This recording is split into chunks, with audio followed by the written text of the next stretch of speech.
There, this is Tracy, the founder of NarcissistAbuseSupport.com. Are you going through a divorce with a narcissist? Or maybe you're thinking about divorcing a narcissist and you're wondering, where do you start? Today, I have a guest that is awesome, Bill Eddy. Have you heard of him? He wrote the book Splitting. If you're looking at understanding divorcing a narcissist, get that book. I'll hold it up in a few minutes so that you can see it.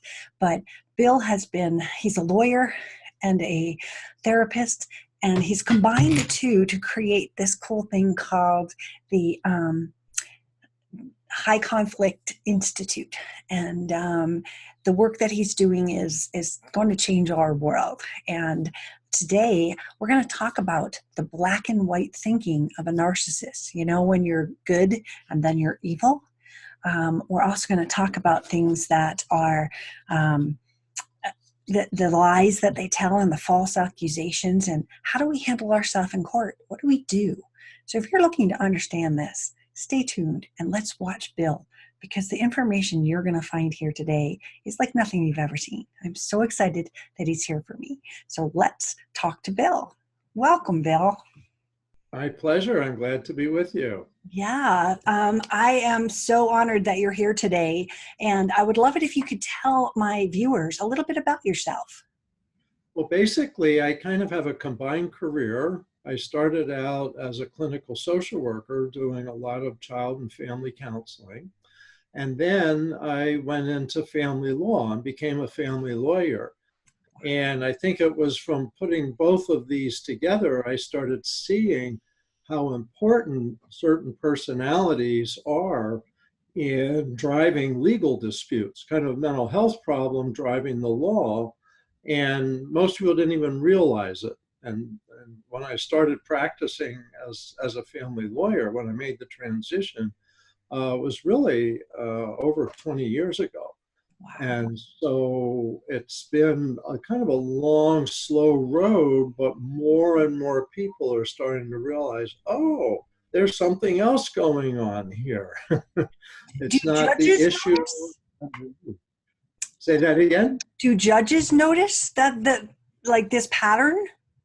Well, people are now aware that there are these problems and that there are some patterns, but seeing it when it's happening is still really hard, especially for judges, because they don't see people for very long.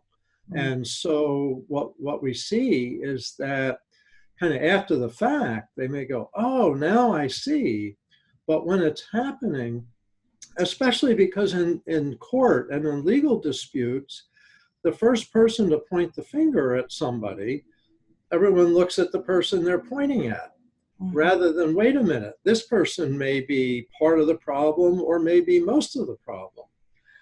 And that's something I'm really trying to teach, and I'll just throw it in right now, which is you always have to have three theories when somebody says somebody else is acting very badly.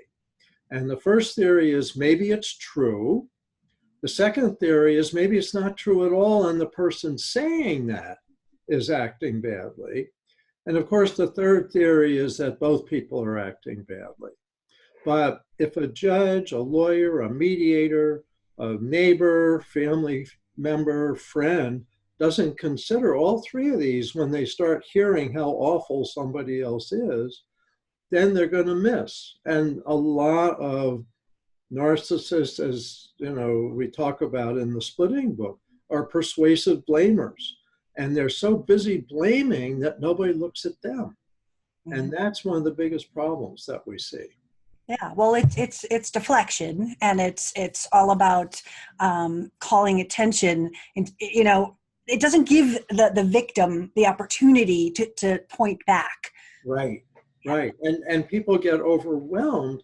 And especially when this is done in public, it just totally devastates people. And so you're right. They don't have the energy or maybe the knowledge as to how to communicate what's going on. Mm-hmm. So you asked me to say a little about my background. So part of it was coming together with these two kind of different areas of work, and then starting to write about this so that people would understand more. and then founding the High Conflict Institute with Megan Hunter, my colleague. And when we put that together, really in 2008, we started seeing a great interest in knowledge about high conflict personalities, essentially narcissists, borderline, antisocial, histrionic, paranoid personalities that really are persuasive blamers and driving a lot of high conflict divorces. So yes, that's what we saw, and that's what we've been working with. And sad to say, we're very busy. Yeah. So what part does the Institute play in this? Are you educating the judges and the lawyers? Are you educating others, or are you helping victims, or where do you fall in with that? Basically, we're education oriented, so we're not doing individual casework. Okay. But the focus has been educating lawyers and judges and mediators, and to some extent therapists, who mostly aren't trained in personality disorders and don't understand what's happening in family law disputes and other legal disputes. So we primarily do seminars, we travel different cities and speak at conferences. We're putting more and more educational information online. So we're doing more webinars, etc. But we do also help individuals. We do consultation. Our books are fairly low cost. We have free articles on our website. But basically, we take an educational approach. So we don't represent people. We don't do counseling. We do consulting and really try to help people see what's going on and develop strategies. So part of our consulting is helping individuals to develop strategies for dealing with, say, a narcissistic partner or ex, co-parent, and even neighbor and supervisor at work, all of that.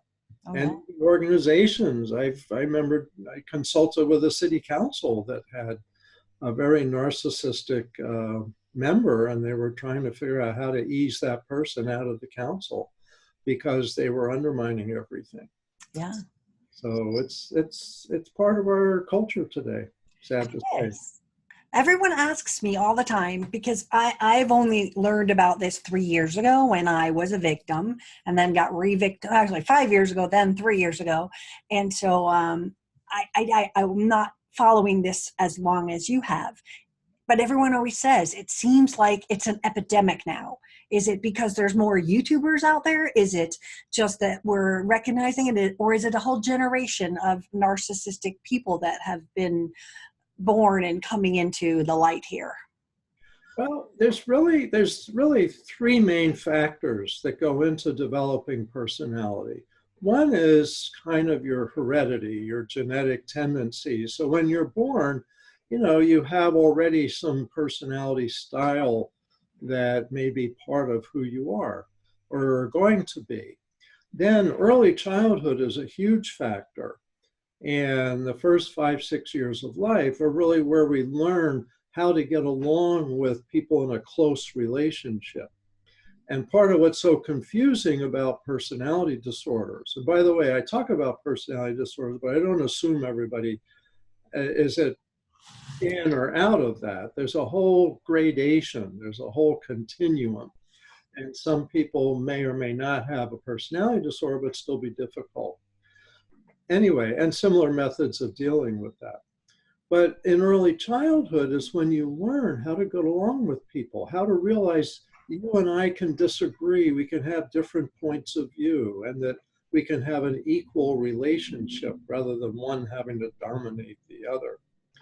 And so that's there. But the third part that people are maybe just starting to realize is the culture. And culture really influences personality development. Some people think that the decade you're born in may have more influence than your family life in developing your personality. I won't go quite that far, but just think of people who were born in 1920, for example, compared to people born in 1980. In 1920s, they went through the Depression, then they went into World War II, and they had to sacrifice and scrimp and save and bring in the family members into their home because they were laid off or homeless. And so you're very concerned about kind of security in terms of home, in terms of retirement, all those things. So people worked hard to get a job that they could feel secure in for the rest of their life, know they'd retire with a pension, all of that. So their personalities were more not about me, but about kind of the family and the community. Fast forward to 1980, when personal computers came out, which we use to do things like this program.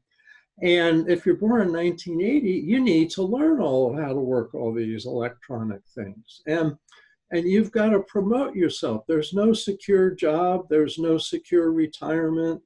Relationships aren't even secure. People aren't taking care of each other the same way. So you have to take care of yourself. And so that's part of personality. That's the part I think we're seeing the extreme of is narcissism. So we do live in a more individualized world, but not everybody has a narcissistic personality disorder. Not everybody's a jerk and mean and cruel. It's still a smaller portion of the population, but it seems to be growing because people, I believe, are seeing images, YouTube and the evening news and Facebook and all that. You see the worst behavior because that's what grabs your attention and makes you pay attention. And that's what they're looking for. What can we do that will get people to pay attention to us? And what gets shown is images of extreme behavior. And for adults, it's entertaining, and for kids, it's training. And I think that's why we're seeing more and more narcissism. That makes sense. Thank you. I know in your book Splitting, which I will hold up because we're going to make sure everybody goes and buys it who's going through a divorce. You use the term splitting, and I know that splitting from a divorce is how people initially see it, but there's a secret meaning behind that that's a little bit more psychological and the way they think in black and white. Can you tell us a little bit more about that? Yeah, it's a psychological concept that's particularly associated with people with borderline personality disorder and narcissistic personality disorder. And what's amazing is they truly see a split. It's seeing things in all or nothing terms. And so narcissists in particular see people as superior and inferior. And so they, of course, see themselves as superior, and they want to associate with people that are superior. And so they kind of aim that way. But in order to stay above, because they're really not superior, human beings are pretty equal, but to stay above, they have to keep putting somebody down. And the irony is when you get into a relationship with one of these folks, they're often very seductive and appealing, and oh, it's going to be so wonderful, I'll do this and that and the other thing for you. But what you don't realize is they need you to be down here. And so as soon as things really get going, they start putting you down here.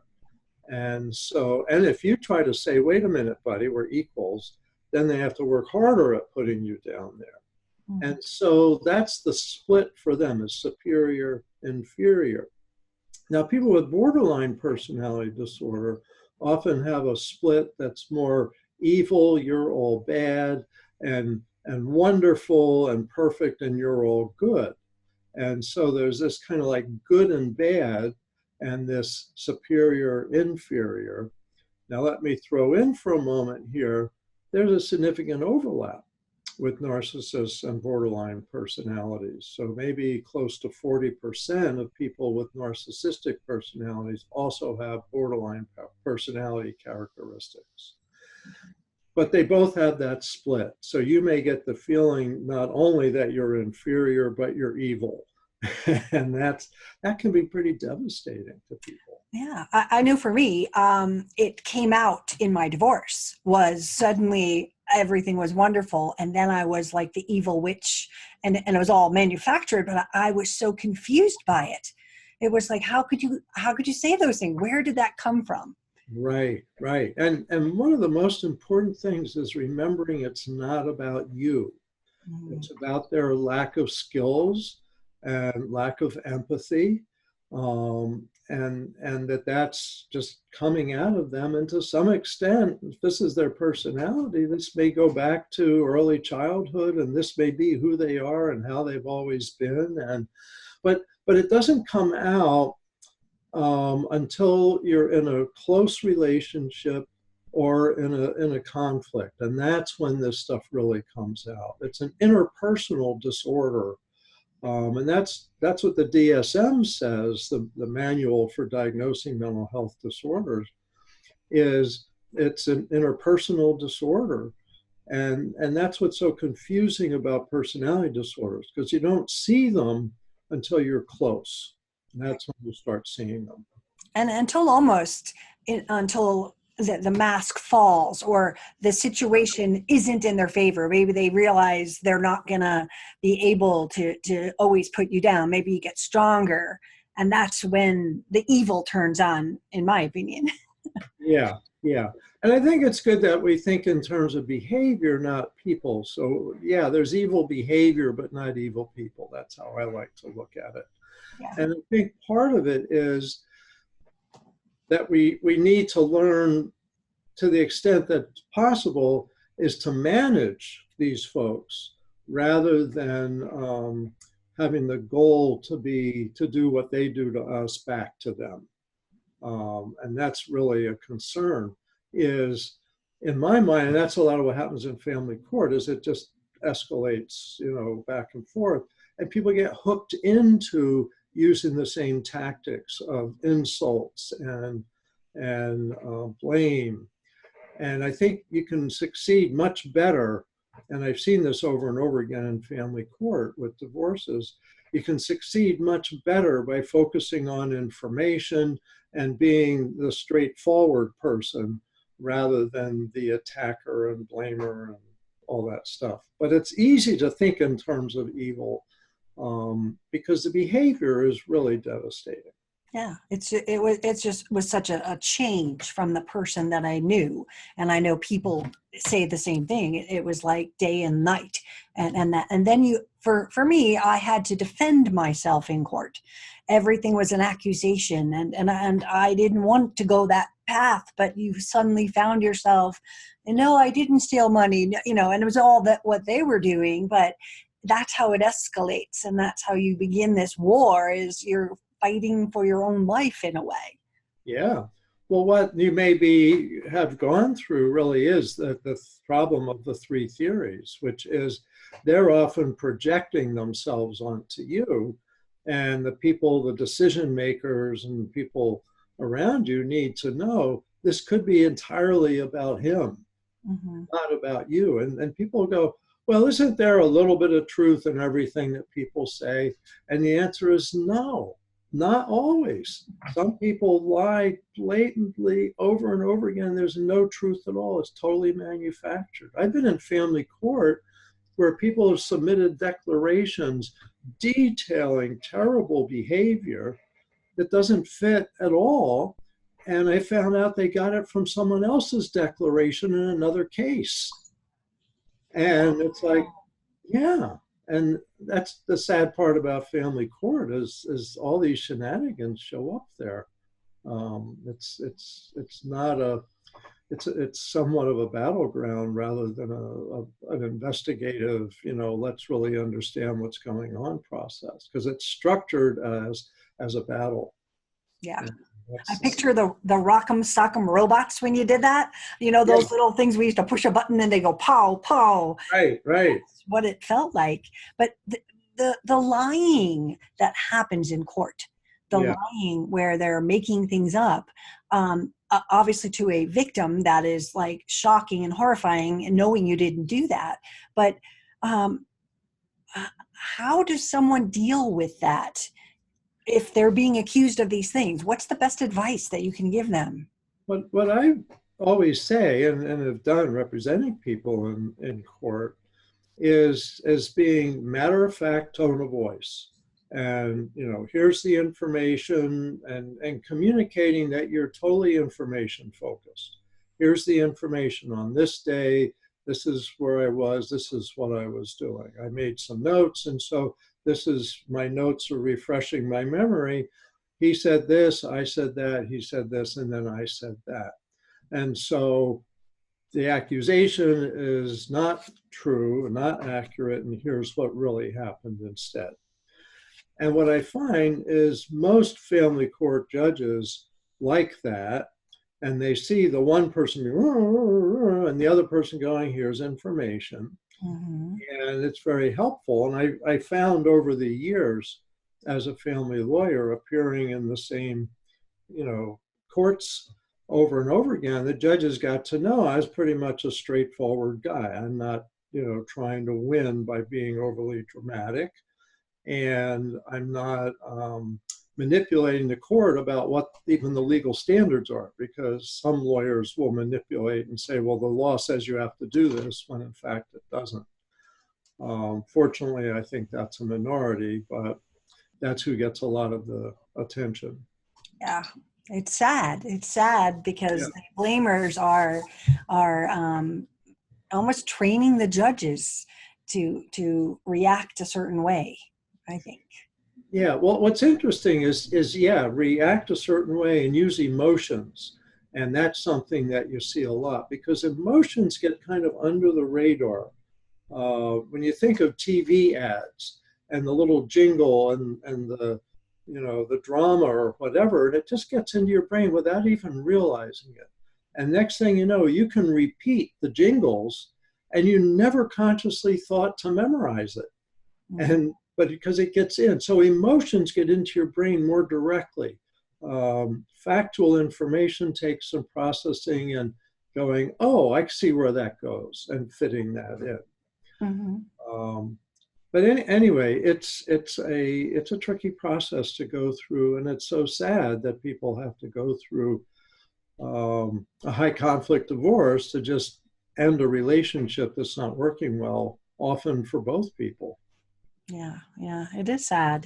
But I know that in your book, which is really thick, it's a nice big book, you have lots of tips and information. But if you were to pick the 3 top tips for someone to go through this, what would you tell people? Well, in terms of dealing with the relationship itself, I'll give you 2 sets of 3 top tips. Oh, awesome. So dealing with the relationship, I think number 1 is reminding yourself it's not about you. And to be able to say, it's not about me. This is their way of thinking, their behavior, their problem, their lack of skills, because how they're treating me is not the way a person should be. There's nothing I could do that deserves the way I'm being treated. It's not about me. Mm-hmm. I also think to always think in terms of choices. I always have choices about what to do in this moment. And it may not be many, but I have choices. I'm looking at, you know, I need to end this conversation now, or, oh, I've got somewhere I have to be, or something I have to do. And we always have something we have to do to get out of the situation. And the third is always getting support and encouragement from other people. So in terms of dealing with a narcissist or someone else that's difficult, I think those 3 things. In terms of situations like this in the legal process, I think, you know, number 1 is focusing on factual information and just keeping responses to all the nasty, angry, you know, blah-de-blah stuff by just staying steady. That's so important. And really gathering information and keeping notes. I encourage people right from the start. And we put that in splitting. Is there's a quick start guide in the front of the book. It's like right away, key things to do. And one is to write down what happens when something goes wrong, or there's an interaction. So many things get used against people, get twisted around, as you said. So you want to write down what really happened, and ideally write it down the same day, even if it's that night, is have some place where you can just say, you know, he said this, I said that, she said, whatever it was, and what was done. So I think writing down is helpful. And I think taking what I call an assertive approach is not trying to destroy the other person, even though it seems like they're trying to destroy you, but just matter-of-factly presenting information all the time and being as assertive, as strong as the other person is aggressive. So whatever you need to do, you keep moving, keep doing what you need to do, keep presenting your side of things. And I see a lot of people become overly aggressive, and then they look like the high conflict person. And it's easy to get caught looking like that.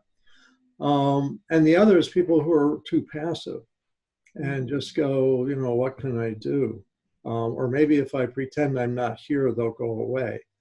And that's why the assertive approach really seems to be the best, especially when other people are the decision makers, like judges, or even with a mediator who's helping make decisions. They don't decide, but they still get affected. And I've done a lot of mediation. I've done a couple thousand mediations in my career, as well as about 400 divorces. And even in mediation, I see people trying to manipulate and say things that really aren't accurate. Fortunately, I have the background from social work and law to not get hooked into that, but a lot of people do.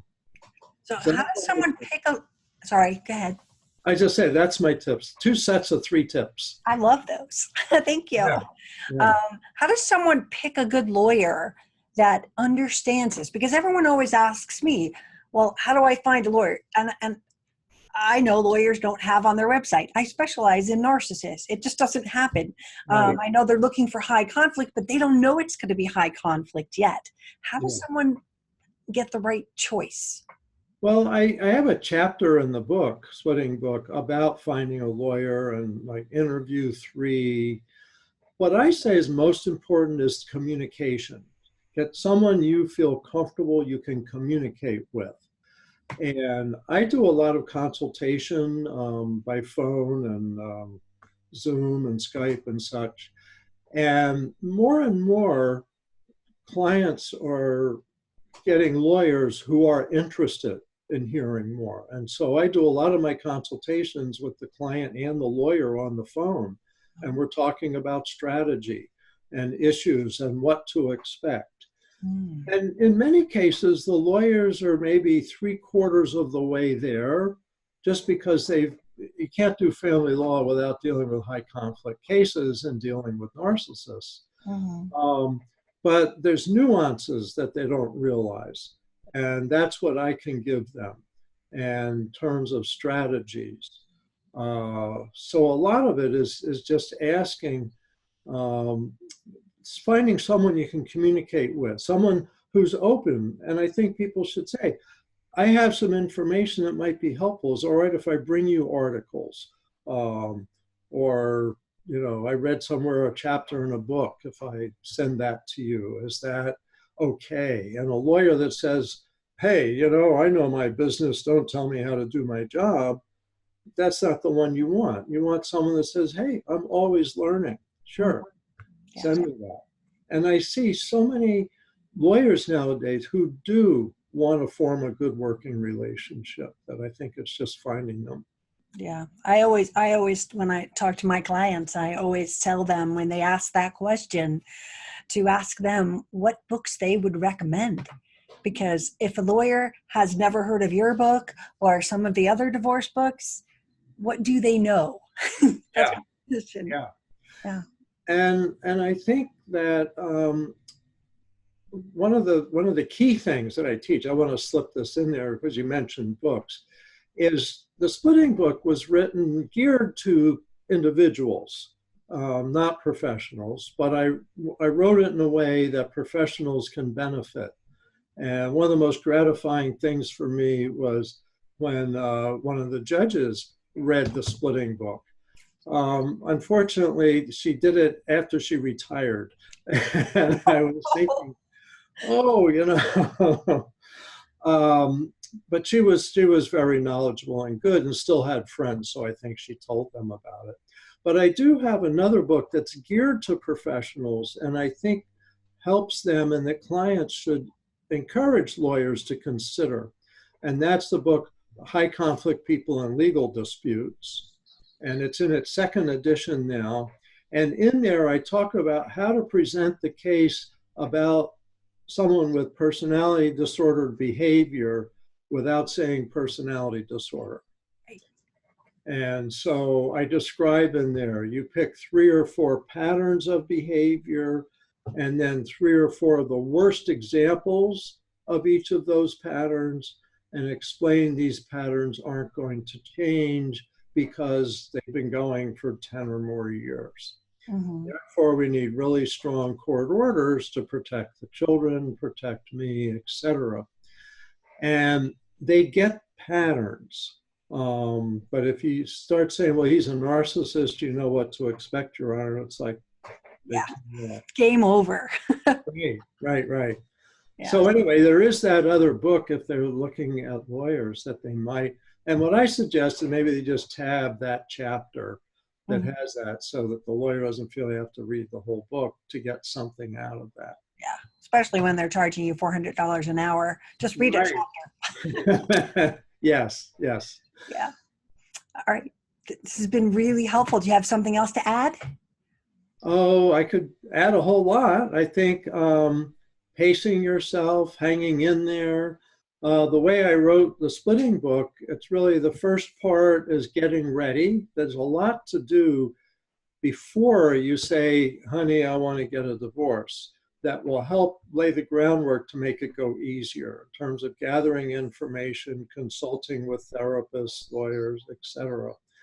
Then the middle really is dealing with a court case where you're dealing with a difficult person on the other side and a difficult system that's not that well informed. And then what to do afterwards. And I think that's important, and you might have comments on this as well, is some people say you have to totally sever contact. Absolute, never again. That way you never manipulated, never hurt, etc. My experience with a lot of what I call high conflict personalities and narcissists, let me just explain briefly. High conflict personalities have a target of blame. Not all narcissists have a target of blame. Some are just absorbed in themselves, brag about themselves, preoccupied, but they don't have a real target of blame. A lot do, maybe half or more.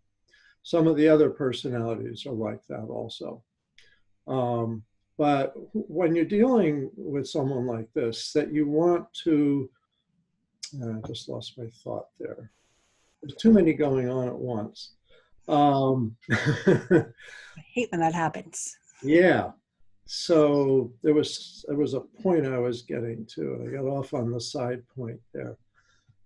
After the relationship, after the big decisions are over, is when some of the worst conflicts arise, like fighting over children. I've seen the worst custody battles after people are divorced, and a year or two later things come up. So what I recommend is don't be totally rejecting, but certainly don't be too close. They just keep an arm's length relationship and keep things calm, and don't burn your case file. I talked to someone once who did that, and they're quite disappointed a year later to be back in court without any of the good decisions in their hands.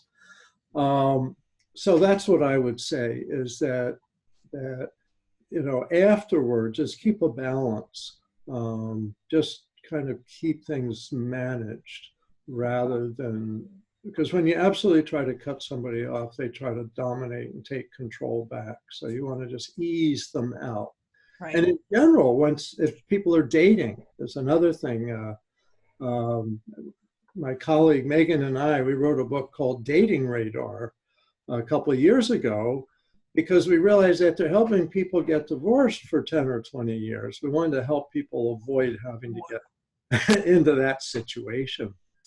And so just people being more aware of what they're getting into and how to watch out for that. So there's a lot to know. There's so much to know, and I'm totally going to buy that one because I'm inches away from dating, and I'm just like, ah. Yeah, yeah.